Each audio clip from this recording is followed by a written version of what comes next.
Bildiyiniz kimi Azərbaycanda VUF 13 keçirilir. Bəs bilirsiniz ki, bu forumda qəbul edilən qərarlar sizin aylıq dərman və müalicə xərclərinizə birbaşa təsir edə bilər?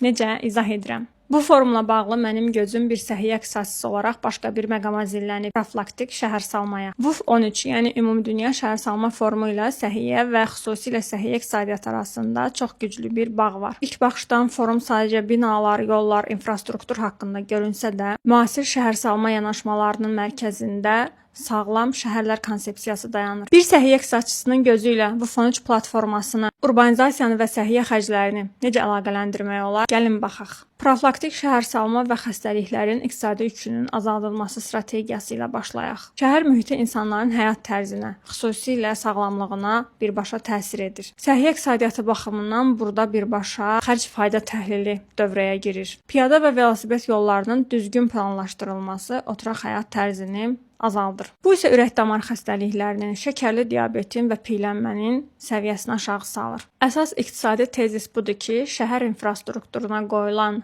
hər 1 manatlıq investisiya gələcəkdə dövlət büdcəsindən və ya icbari tibbi sığortadan çıxacaq neçə manatlıq qənaət deməkdir. İkinci strategiya hava çirkliliyi, yaşıl zonalar və hospitalizasiyadır. VUF-un əsas mövzularından biri dayanıqlı və yaşıl şəhərlərdir. Səhiyyə iqtisadçısı kimi bu mövzuya tibbi xərclərin minimallaşdırılması prizmasından yanaşıram. Şəhərlərdə yaşıl zonaların azlığı və hava çirkliliyi birbaşa tənəffüs yolu xəstəliklərinin və hospitalizasiyanın, yəni xəstəxanaya yerləşdirmə sayının artmasına səbəb olur. Ekoloji şəhərsalma layihələrinin effektivliyi təkcə əkilən ağac sayı ilə deyil, həm də asma və ağciyər xəstəlikləri səbəbindən xəstəxanalara müraciət edən xəstələrin sayının azalması və buna qənaət edilən vəsaitlə ölçülməlidir. İcbari tibbi sığortanın və dövlət büdcəsinin yükünü azaltmaq istəyiriksə, şəhərləri yaşıl layihələrlə nəfəs alan etməliyik. Ağıllı və dayanıqlı şəhərsalma sadəcə binaların gözəlliyi deyil, həm də ölkənin səhiyyə büdcəsinə və insan kapitalına qoyulan ən böyük investisiyadır. Səhiyyə təkcə xəstəxanalardan yox, həm də şəhərin küçələrindən asılıdır.